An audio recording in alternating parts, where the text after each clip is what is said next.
All right, so with Mr. K again, we're going to do another play posit. We're going to talk about absolutism. So this is going to supplement, or you can do this instead of doing the tab that says "do this second." Okay, if you look back on this page, we can get there.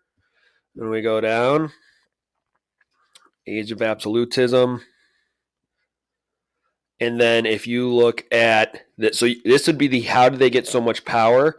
It would be this thing. All right. So if you do this assignment on play posit, that is you're doing that instead of the how did they get so much power. Okay. So again, if you do that, I see it. I'll tell Miss Calabrese that you did it and you'll get credit. Okay. All right. So let's talk about how they got so much power. This is going to be a little more guided way through it. It's not going to be you reading. I'll read the things and add a couple things in there as well. All right. So we talked about monarchs. Monarchs, again, are like kings and queens. Okay. We are basically your kings and queens. Okay. Okay.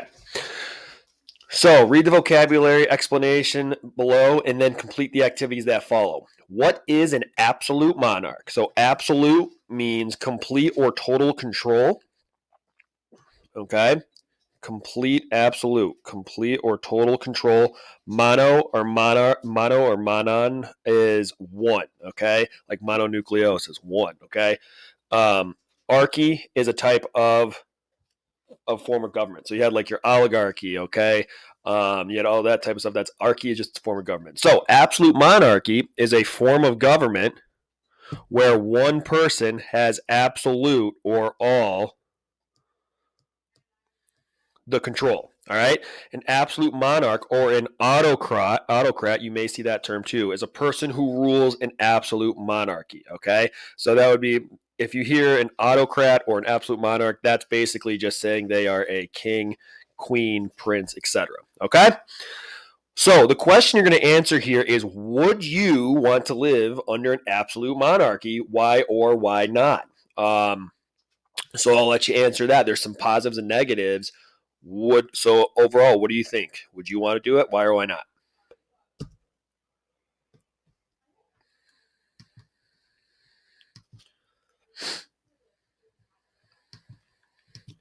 All right. So the next thing now we are going to go to is we have this image here. Okay.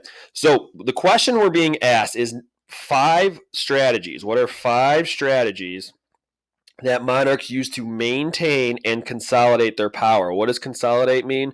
Consolidate means to basically make it their own. Okay, so make it a little more streamlined. Okay, like a little less work for them. Okay, put it together. That's probably a better way to put it. Put it together. I got this awesome new stylus. It's really good. It's really useful for like writing on the screen. It's great. All right, so here are some characteristics. Let's look at the image now. So we're looking for 5 strategies that monarchs use to maintain and consolidate power. Obviously, we know maintain means they're going to keep it. Okay. All right. So let's do blue. So the ruler. Here's our ruler. So he used armies, okay? Used armies to expand for consolidate borders under the ruler's control. So that's armies. Okay? Limits or controls the power of nobles. All right? So those people, remember we have like the social structure. My cat's playing again. So our monarchs would be at the top. All right, king. Our nobles might be here. All right, so they have some power, but he's saying no. You're not gonna have too much power. Okay, so the king's saying you're not gonna have too much power. All right, makes the laws and dispenses justice. Okay, so like we have the 3 branches of government, but he was really the only branch. Okay, so makes the laws and dispenses the justice, and so he would say, this is the law, and this is your punishment for doing that. And then the other thing is you would control religious authorities. So that means you would basically have control of the church. And remember, the church was very important during this time. And circumvents, ignores, or uses assemblies to approve or rubber stamp the ruler's initiatives. So he would have these assemblies being like a group of people, like let's call it like the Senate. All right. So it'd be like if he had the Senate who, and if he wanted to do something, he would say, look, be with me on this so I look good. All right, I'm going to make this ruling. Be with me so I look good. Or if they didn't, they felt strongly against it. Guess what? He didn't care. He would just do it anyways. Okay, he would ignore them. All right. So those are your 5 things right there. We have your armies. You have he limited the power of the nobles. He controlled the religious authorities.